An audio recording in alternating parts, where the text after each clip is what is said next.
Hello, I'm going to read a nice story for you. It's called One Snowy Night and it's by Nick Butterworth. And this is one of my favourite stories. I love it. So you ready? Get nice and cosy. Your listening ears on. Good sitting. Ready for one snowy night.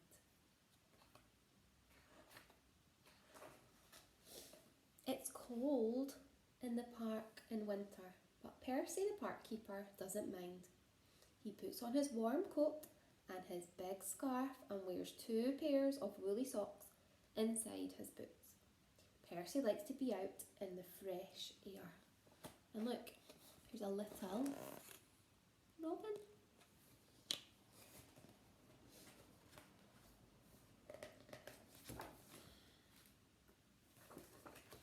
In the middle of the park, there is a little hut. This is where Percy lives. Here. When it gets too cold to be outside, Percy goes into his hut where it's cosy and warm. The animals who live in the park all know Percy's hut. Every day he shares his lunch with them. That's kind, isn't it? Look. I think he's got a sandwich and he's given the birds some crumbs of the sandwich.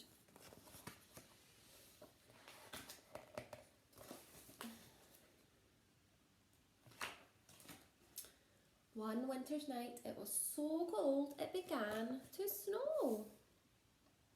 Great big snowflakes fell past the window of Percy's hut. "Oh," said Percy, "I think I'll need an extra blanket tonight." He made himself some hot cocoa and he got ready for bed. Suddenly, Percy heard a tapping sound. There was someone at the door. Now, who can that be at this time of night, thought Percy. He went to the door and looked out. Who do you think it is? There on the step was a squirrel. It looked very cold and miserable. "I can't get to sleep, Percy," said the squirrel. "My bed is full of snow." "Oh dear," said Percy. "Never mind. I've got plenty of room for 2. The squirrel snuggled down next to Percy and soon began to feel warm. Knock, knock. It was the door again. Now, who can that be? Thought Percy. So it got back into his bed all nice and warm and the door has went again. Suddenly, outside there were 2 shivering rabbits. "It's freezing," said one rabbit. "We're frozen," said the other. "Oh, you poor thing," said Percy. "Come in and warm up." The rabbit squeezed into the bed next to Percy and the squirrel. There wasn't much room. "Could you face the other way?" Percy asked the squirrel. "Your tail is tickling my nose." "Oh dear," said Percy. "Now there's someone else at the door." He's not going to have much room left in his bed if somebody else wants to come in. It was a fox. He looked very cold and hungry. "Can I come in too?" he asked. Percy scratched his head and thought for a minute. "Well, if you promise to behave," he said.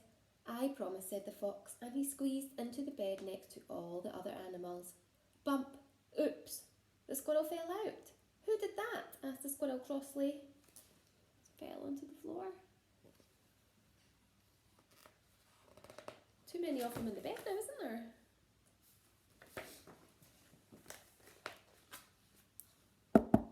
"Good gracious," said Percy. "It's the door again." This time, Percy had quite a surprise.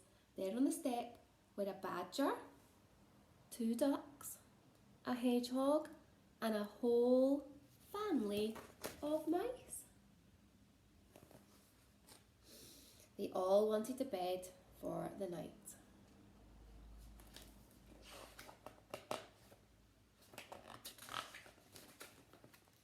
Poor old Percy. And poor old Percy's bed. The animals pushed and shoved and rolled around the bed, but there was just not enough room for them at all. Soon the bed covers ended up in a big, tight ball. Oh my goodness, nobody's going to get to sleep in that, are they? Then, bump, The covers rolled right off of the bed and everybody fell onto the floor.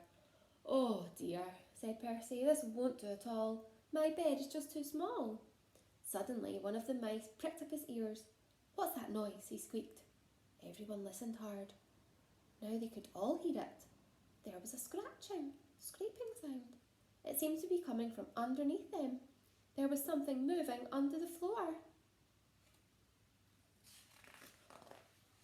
The animals looked frightened, and the mice all started to squeak at once. "Oh dear, what can it be? It might be a monster with fierce claws and sharp teeth." The noise grew louder and louder. Then one of the floorboards began to move. "Look out, it's coming up through the floor." Suddenly there was a loud creak. "Help!" cried the animals, and they all ran to hide. Oh no, I wonder what it could be. What do you think? But Percy wasn't frightened. He started to chuckle. Then he laughed out loud. A small dark head was sticking up through the floorboards. "This isn't a monster," said Percy. "It's a mole." "I'm sorry to burst in like this," said the mole. "I knocked on the door, but nobody heard me." Percy helped the mole up through the hole in the floor, sat him on his hot water bottle to get warm, and put the floorboard back. "It's all right, everyone," he called. "You can come out now." The little mole wanted to come in too. But nobody moved, nobody stirred, nobody wanted to come out. The squirrel was tucked away in the pocket of Percy's dressing gown. The hedgehog was in his coat. The fox, the rabbits, the badger and the ducks were all safely hidden away. The mice had even squeezed themselves into Percy's slippers. Everyone had found a cosy bed. "Well, I never," said Percy. "Look, there's little mice in his slippers, and there's everyone else. Fox is up here, and here's the duck and the badger. See any more? Oh, look, I'm up here too, and here. All found their own beds to sleep." Percy yawned. And snuggled down in his bed once again. "That's better. Now I've got plenty of room," he said, "and a little to spare for a mole." The end. I enjoyed that story. I hope you did too. And I'll see you soon. Bye.